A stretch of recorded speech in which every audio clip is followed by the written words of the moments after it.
Europe 1, c'est l'économie demain, Julien Bugier. Oui, à 9h25, on se penche ce matin sur les tensions entre l'Europe et la Russie. La crise ukrainienne a pris cette semaine un nouveau tour. Poutine est inflexible, l'Europe a annoncé des sanctions économiques. Une guerre commerciale est en marche. Toutes ces mesures ne sont purement qu'une réponse aux sanctions occidentales. Nous ne voulions pas d'un tel développement. Il n'y a rien de positif dans ces sanctions.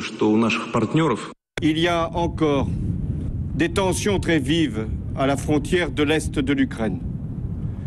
J'appelle donc d'abord la Russie à respecter l'intégrité territoriale de l'Ukraine. Ensuite, les deux présidents à faire l'effort nécessaire pour prévenir toute escalade et retrouver l'esprit de dialogue qui avait présidé la rencontre du 6 juin en Normandie. Voilà pour le contexte diplomatique. Jusqu'où ira cette guerre commerciale? C'est la grande question. Il y a quelques jours, la Russie a répliqué et décidé d'un embargo sur les produits alimentaires européens. Il y a 3 jours, le président de la FNSEA lançait cet appel. C'est une situation qui est très grave parce que elle touche plusieurs productions, plusieurs types de produits, plusieurs filières, mais aussi l'ensemble des pays d'Europe. Toute cette marchandise qui ne sortira plus d'Europe pour aller sur le marché russe risque de se retrouver sur les marchés européens et donc d'encombrer ces marchés et de tirer les prix à la baisse. Soyez un peu patriotes, consommons aussi des fruits et légumes de proximité, essayons aussi de soutenir finalement l'économie locale. Bonjour Pierre Laurin. Bonjour. Vous êtes journaliste, spécialiste de la Russie. Emmanuel Kidé, président de la Chambre de commerce et d'industrie franco-russe, est également avec nous. Bonjour à vous. Bonjour. D'abord, est-ce que Xavier Belin a raison d'être inquiet, Emmanuel Kidé?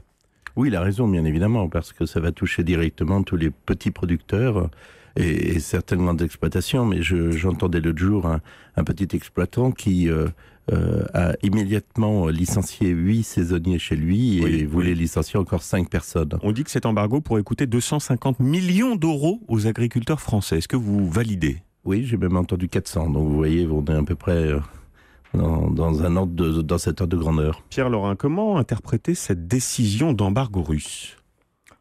Je crois que cela s'explique assez facilement. Depuis le mois de mars-avril, les Occidentaux, les États-Unis et l'Union européenne prennent des sanctions contre la Russie.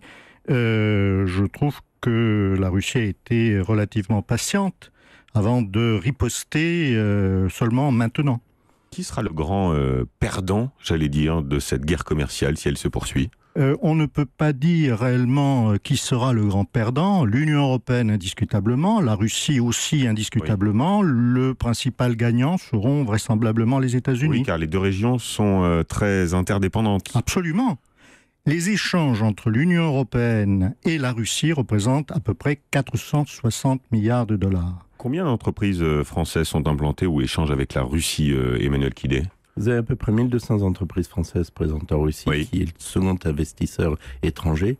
Et vous avez à peu près 6 à 7 000 entreprises françaises qui exportent de France vers la Russie. De nombreux économistes prédisent une forte hausse des prix également en Russie à la suite de cet embargo décidé sur les produits agroalimentaires. Certains évoquent même des pénuries. Est-ce que vous pensez que ce sera le cas ? Oui, ça peut être tout à fait le cas. D'ailleurs, une des premières mesures qu'a pris Poutine était de vouloir imposer un contrôle des prix sur les produits alimentaires. Pierre Laurin, quels seront les impacts économiques pour les pays de l'Union européenne de cet embargo agroalimentaire ? Pour cette année, 0,3% de croissance en moins. C'est-à-dire déjà qu'on n'est pas très très fort en croissance, ça risque d'être assez dramatique. Pour la Russie, cette année, à peu près 1%. L'année prochaine, 1,5%.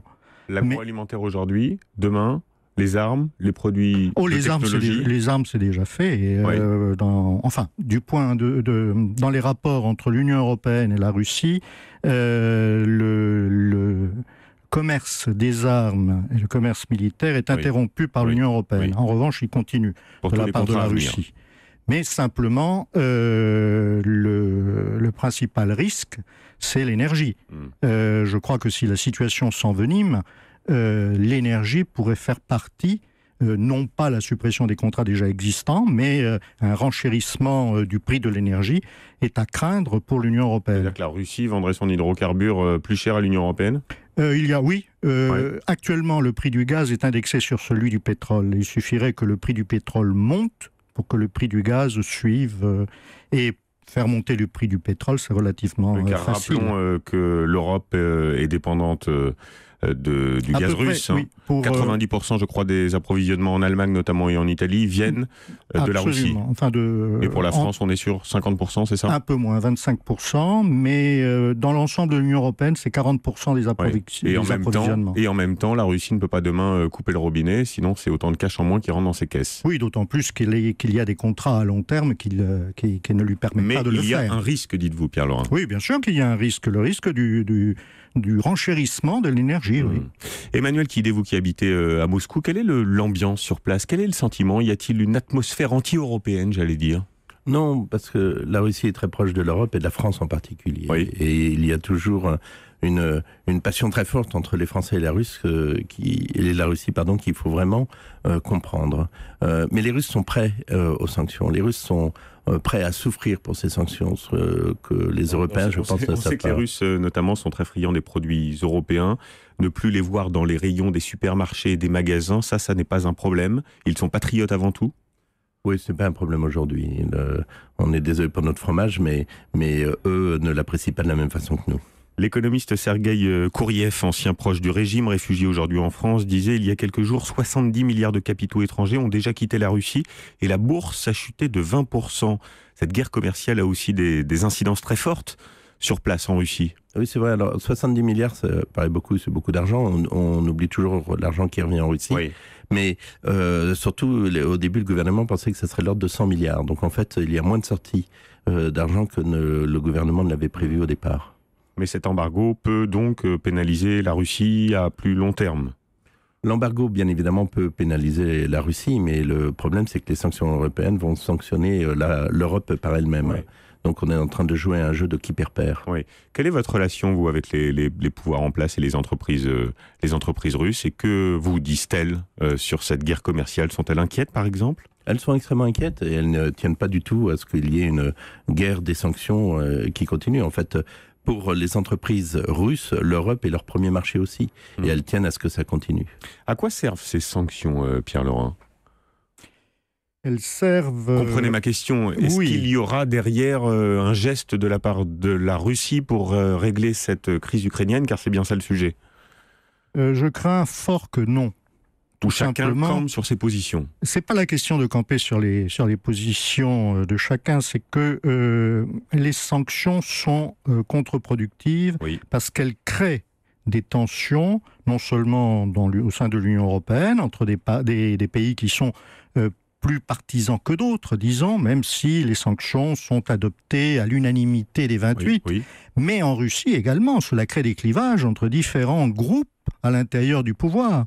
Or, ces sanctions favorisent plutôt le groupe de ceux qui ne veulent pas céder plutôt que les autres. Donc, et puis par ailleurs, la Russie est... des administrations. Toujours l'histoire des faucons des administrations comme aux États-Unis. Oui, bien entendu. Mais là, en plus, il y a un élément que l'on oublie très, très souvent, c'est que la Russie, il y a 20 ans, c'était l'Union soviétique. Un peu plus de 20 ans. C'est-à-dire que les pénuries, ils savent ce que c'est.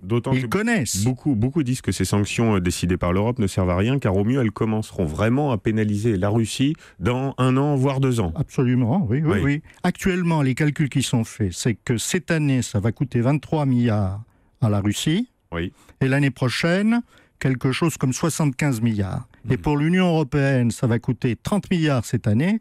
Et à peu près 60 milliards l'année prochaine.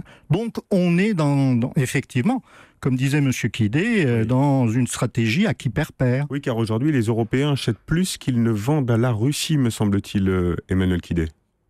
Les Européens achètent beaucoup plus parce que vous avez l'ordre de plus de 200 milliards. L'excédent commercial est de 86 milliards à peu près. Oui, à peu près. Je ne vais pas tous les chiffres, mais c'est 50% du commerce de la Russie se fait avec l'Union européenne.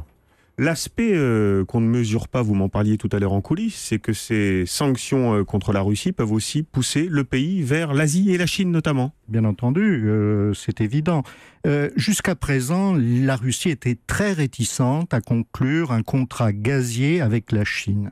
C'était un contrat gazier qui était en négociation depuis plus de 6 ans, qui n'aboutissait pas parce que la Chine voulait un prix trop bas, la Russie ne tenait pas à dépendre de la Chine pour ses exportations de gaz.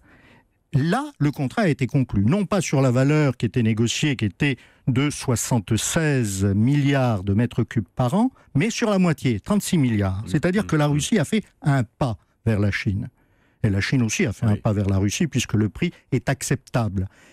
Mais ce gaz qui part vers la Chine ne viendra pas vers l'Europe si nous en avons besoin. Emmanuel Kidé, un dernier mot. Est-ce que vous avez en tête le chiffre de la baisse de croissance que ces sanctions et cette guerre commerciale pourraient coûter à l'Union européenne et à la France évidemment en particulier? C'est très difficile à dire. Ce que l'on a, c'est des estimations pour le chômage. Oui. Une étude qui avait été faite par les Allemands, qui disait que sur l'Allemagne seule, cela pourrait provoquer une hausse du chômage de 300 000 demandeurs d'emploi.